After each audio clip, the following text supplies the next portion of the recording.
আজকের রেসিপি কুলের আচার। ছোট বড় সবার এই আচারটা ভীষণ প্রিয়। স্কুলের বাইরে ছোটবেলায় আমরা সবাই এই আচারটা খেয়ে থাকি। ভীষণ পছন্দের একটা আচার। বাই দ্য ওয়ে, আমি শম্পা। আমার ইউটিউব চ্যানেলে তোমাদের সবাইকে ওয়েলকাম। আমার এই আজকের রেসিপিটা ভালো লাগলে লাইক কমেন্ট শেয়ার করে আমার সাথে থেকো, আমার পাশে থেকো। আর যারা নতুন বন্ধু তারা আমার চ্যানেলটাকে সাবস্ক্রাইব করে পাশে থাকা বেল আইকনটা অল করে দিও। যখনই আমি নিত্য নতুন ভিডিও আপলোড দেব তোমাদের কাছে পৌঁছে যাবে। কি বন্ধুরা, দেখে মনে হচ্ছে তো একদম লোভনীয় একটা আচার, ভীষণ সুস্বাদু হয় খেতে। বন্ধুরা দেখতে থাকো। আর এই আচারটা করার জন্য আমি কি কি উপকরণ নিয়েছি সেটাও দেখতে থাকো বন্ধুরা। দেখো, আমি এখানে কুল নিয়েছি, এখানে 500 গ্রাম কুল আছে। কুলটাকে আমি এবার জল দিয়ে ভালো করে ধুয়ে নেব। এই কুলটাতে কিন্তু প্রচণ্ড নোংরা থাকে, একবার না 3-4 বার কুলটাকে ভালো করে ধুয়ে নিতে হবে। ভালো করে কষলে কষলে কুলটাকে ধুতে হবে। দেখো বন্ধুরা, আমি কুলটাকে ধুয়ে নিচ্ছি। আর ধোয়ার সাথে সাথে এই জলটার কালার কেমন চেঞ্জ হয়ে গেল, দেখতে পাচ্ছ তো বন্ধুরা? দেখো কতটা চেঞ্জ হয়ে গেছে জলের কালার। এইভাবে কষলে কষলে ধুয়ে নিতে হবে। আর যে বোটাগুলো আছে কুলের, সেগুলোকে ছাড়িয়ে নিতে হবে। দেখো, বোটাগুলো আমি ছাড়িয়ে নিচ্ছি। ভালো করে কুলটাকে আমি ধুয়ে নেব। এই বোটাগুলোকে ছাড়িয়ে নিলে যখন করব এটা মুখে পড়বে না। দেখো বন্ধুরা, ধোয়া হয়ে গেছে। আমি 4 বার জল দিয়ে ধুয়ে নিয়েছি। আর দেখো, দেখে মনে হচ্ছে তো কুলটা কত পরিষ্কার হয়ে গেছে। এবার আমি এই কুলটাকে জল দিয়ে 1 ঘন্টা ভিজিয়ে রাখবো।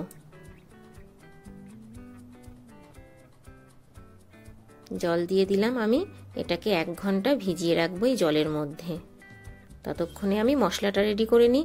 চলো দেখাচ্ছি তোমাদেরকে কি কি মশলা নিলাম এই আচারটা বানানোর জন্যে। দেখো, আমি কালো জিরে নিয়েছি মৌরি, সাদা জিরে, ধনে আর শুকনো লঙ্কা। ঝালটা তোমরা ইচ্ছে মতো দিতে পারো। আর 2টো তেজপাতা। দেখতে থাকো বন্ধুরা। আর হ্যাঁ, দেখো এখানে নিয়েছি আমি ভেলি গুড়। আমি কিন্তু ভেলি গুড়ে করছি, চাইলে তোমরা আখের গুড়ে করতে পারো। আর এই গুড়টাকে আমি ভেঙে নিয়েছি করার সুবিধের জন্যে। দেখতে থাকো বন্ধুরা। ছোট ছোট করে আমি ভেঙে নিয়েছি গুড়টাকে। এবার আমি মশলাটা ভেজে নেব। দেখো, কড়াই বসিয়ে দিয়েছি গ্যাসে। এবার আমি দিয়ে দিলাম শুকনো লঙ্কা। শুকনো লঙ্কাটাকে আগে একটু ভেজে নেব,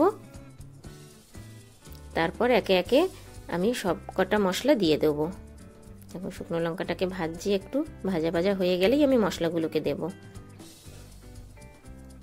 ভীষণ টেস্টি হয় বন্ধুরা এই আচারটা খেতে।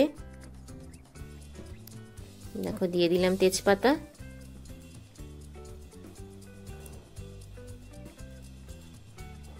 এবার আমি দিয়ে দিচ্ছি মৌরি,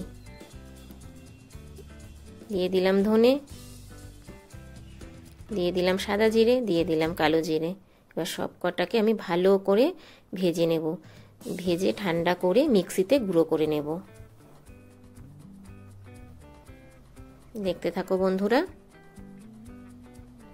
এই মশলাটা দিলে কিন্তু কুলের আচারের দ্বিগুণ বেড়ে যায় স্বাদ। আবারও গ্যাসে কড়াই বসিয়ে দিলাম। কড়াইতে দিয়ে দিলাম সামান্য জল। এবার আমি গুড়গুলোকে দিয়ে দিচ্ছি। গুড়টাকে ভালো করে আমি গলিয়ে নেব। দেখতে থাকো বন্ধুরা। গ্যাসের ফ্লেমটা হাই করে দিয়ে গুড়টাকে আমি ভালো করে গলিয়ে নেব। দেখো বন্ধুরা, গুড়টা গলে গেছে। এবার আমি গ্যাসের ফ্লেমটা কমিয়ে দেব। এখনো একটু ডালা ডালা আছে, ভালো করে গলাবো গুড়টা আমি। তবে হ্যাঁ, বেশি পাক করব না আমি। গুড়টা যখন গলে যাবে আমি এটা নামিয়ে নেব। দেখো বন্ধুরা, গলে গেছে গুড়টা একদম পুরো। এবার আমি নামিয়ে নিচ্ছি। আবারও কড়াই বসিয়ে দিয়েছি। কড়াইতে দিয়ে দিয়েছি সামান্য তেল। তেলটা গরম হয়ে গেছে। এবার এতে দিয়ে দেবো শুকনো লঙ্কা ফোড়ন। শুকনো লঙ্কাটা একটু ভাজা ভাজা হয়ে গেলেই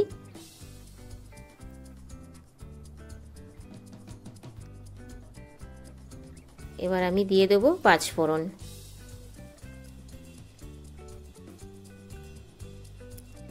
5 ফোড়ন আর শুকনো লঙ্কাটা ভালো করে ভাজা ভাজা করে নেব।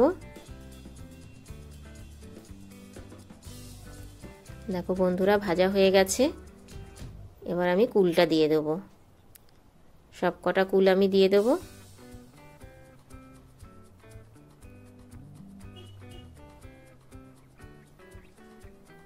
এবার কুলটাকে আমি ভালো করে নাড়িয়ে চাড়িয়ে নেব।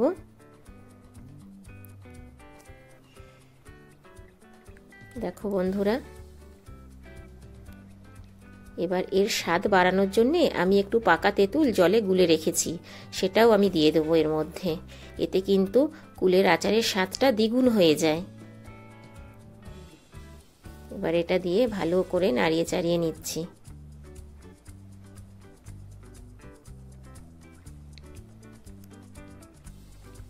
দেখতে থাকো বন্ধুরা। দেখো এইভাবেই আমি ফুটতে দেবো একটু।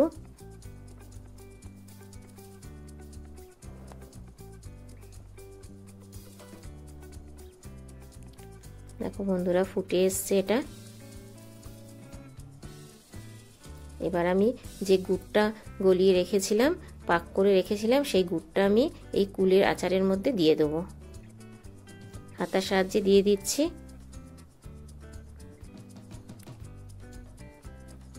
হ্যাঁ, আমি কিন্তু এই কুলের আচারটার জন্যে 400 গ্রাম গুড় নিয়েছিলাম। 500 গ্রাম কুলে 400 গ্রাম গুড় নিয়েছিলাম। সবটাই দিয়ে দিলাম আমি। এবার ভালো করে নাড়িয়ে চাড়িয়ে নেব। দেখো বন্ধুরা, ফুটে এসছে। এটা ভালো করে পাক হবে। আমি কিন্তু গ্যাসের ফ্লেমটা একটু লো করে দেব। এবার দিয়ে দিলাম 1 চামচ বিট নুন। বিট নুনটা দিয়ে ভালো করে নাড়িয়ে চাড়িয়ে নিচ্ছি।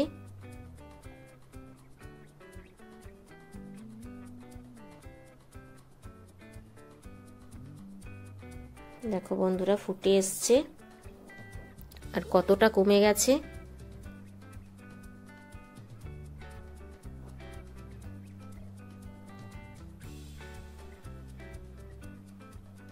দেখো কতটা কমে এসছে।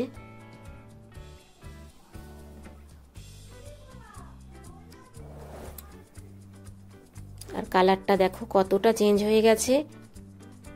দেখে মনে হচ্ছে তো একদম স্কুলের গেটের বাইরে যেই আচারটা খেতাম আমরা, সেই রকমই।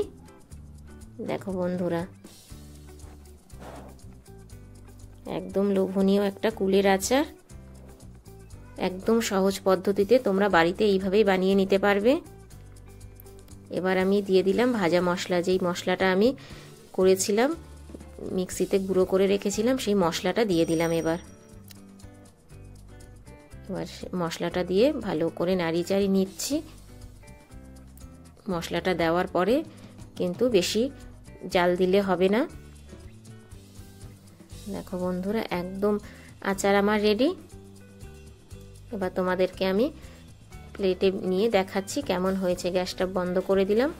দেখো বন্ধুরা, আমার কুলের আচার রেডি। কেমন হয়েছে বন্ধুরা আমার এই আচারের রেসিপিটা? প্লিজ তোমরা লাইক কমেন্টস করে আমাকে জানিও। আর খুব ভালো লাগলে বেশি বেশি করে শেয়ার করে দিও। কি বন্ধুরা, দেখে মনে হচ্ছে তো একদম লোভনীয়। বাই দ্য ওয়ে, এতক্ষণ দেখছিলে তোমরা শম্পার ইউটিউব চ্যানেল। আবার দেখা হচ্ছে নেক্সট এপিসোডে, নেক্সট কোনো রেসিপিতে। ততক্ষণের জন্যে টাটা, বাই বাই। সবাই ভালো থেকো, সুস্থ থেকো।